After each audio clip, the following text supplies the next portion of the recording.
Ďakujem veľmi pekne za pozornosť. Ak sú nejaké otázky, tak nech sa páči.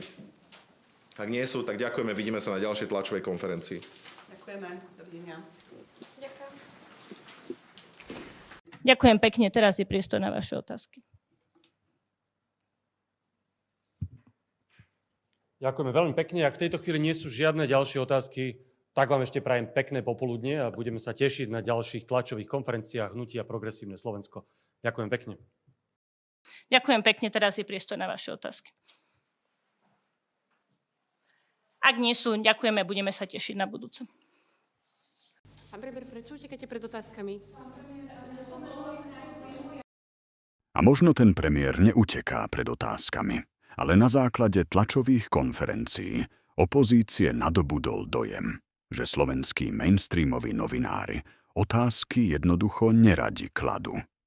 Čo je pre normálneho novinára pomerne zvláštna vlastnosť.